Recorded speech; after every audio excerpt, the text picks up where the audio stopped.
Hi everyone, இந்த video நம்ம என்ன பார்க்க போறோம்னா எக்ஸல் எப்படி QR code or bar code generate பண்ணிட்டு அதை பிரிண்ட் அவுட் எடுத்து நம்ம வந்து யூஸ் பண்ணிக்கலாம் தான் பார்க்க போறோம். நம்மளோட ப்ரீவியஸ் வீடியோல வந்து பாத்தீங்கன்னா இந்த மாதிரி சப்ஸ்கிரைபர் ஒருத்தவங்க வந்து எக்ஸல்ல நான் என்னால் வந்து இந்த மாதிரி பார் கோட் ஜென்ரேட் பண்ணிட்டு அதை பிரிண்ட் அவுட்டாக எடுக்க முடியுமான்னு கேட்டிருந்தாங்க. ஸோ அது பண்ணலாம் கண்டிப்பாக. அது எப்படின்னு தான் பார்க்க போகிறோம். இதுக்கு முன்னாடி நீங்கள் நிறைய மெத்தட்ஸ் வந்து யூடியூப்ல பார்த்துருக்கலாம்.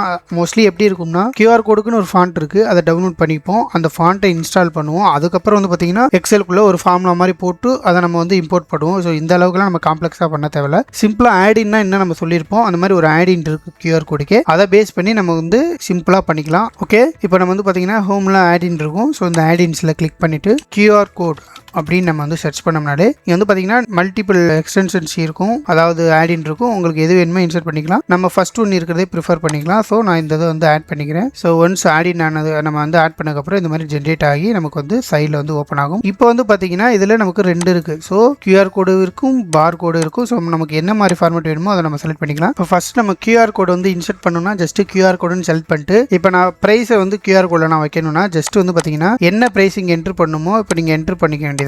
ஸோ இப்போ நம்ம வந்து இந்த மாதிரி என்ட்ரு பண்ணுறோம்னா அது அந்த மாதிரி கியூஆர் கோடு ஜென்ரேட் ஆயிரும். இது வந்து பார்த்தீங்கன்னா சைஸஸ், இமேஜோட சைஸஸ். ஸோ நீங்கள் ஒன்ஸ் கியூஆர் கோடில் என்ன டேட்டா வைக்கணுமோ அதை என்ட்ரு பண்ணிவிட்டு இன்சர்ட் இமேஜ் கொடுத்துட்டிங்கன்னா அவ்வளோதான். இப்போ நமக்கு வந்து கியூஆர் கோடு ஜென்ரேட் ஆயிடுச்சு. இதே போல் ஸோ ஒவ்வொரு ப்ரைஸுக்கோ இல்லை உங்களுக்கு என்ன மாதிரி ஃபார்மேட்டிங்கில் வேணுமோ அந்த வேல்யூஸ்க்குரிய கியூஆர் கோடை ஜென்ரேட் பண்ணிவிட்டு இப்போ இந்த வேல்யூஸ்னால் இந்த வேல்யூஸ் இங்கே காப்பி பண்ணிவிட்டு கியூஆர் கோடை ஜென்ரேட் பண்ணிட்டு இன்சர்ட் கொடுத்தீங்கன்னா இன்சர்ட் ஆயிரும். ஸோ இவ்வளோ தான், சிம்பிள் தான். அதே போல் பார் கோட் ஜென்ரேட் பண்ணாலும் அதே தான். இப்போ பார் கோடு போயிட்டு இங்கே வந்து பார்த்தீங்கன்னா உங்களுக்கு இமேஜோட சைஸஸ் மாத்திரமா இருக்கும், ஹைட்டு வித்து இது மாதிரி மாத்திரமா இருக்கும். ஹைட் வித்துனா இப்போ நமக்கு வந்து பார் கோட் ஜென்ரேட் பண்ணக்கப்புறம் நம்ம அதை வந்து மாற்றி பார்க்கலாம்.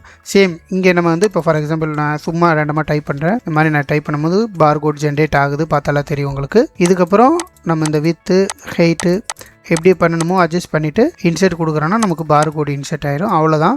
ஒன்ஸ் உங்களுக்கு எத்தனை கியூஆர் கோடோ இல்லை பார் கோடு வேணுமோ ஜென்ரேட் பண்ணிவிட்டு இமேஜாக ஜென்ரேட் பண்ணிவிட்டு ஜஸ்ட்டு இதை இப்படி செலக்ட் பண்ணிவிட்டு நியூ டேபிள் இப்போ நீங்கள் பிரிண்ட் அவுட் பண்ணணும்னா இந்த மாதிரி நியூ டேபில் போயிட்டு உங்களுக்கு இந்த லைன்ஸ் எல்லாம் தேவையில்லாத மாதிரி நமக்கு பிரிண்ட் அவுட் பண்ணணும். ஸோ வந்து பார்த்தீங்கன்னா கிரில் லைன்ஸை ரிமூவ் பண்ணுறது சொல்லியிருப்போம்.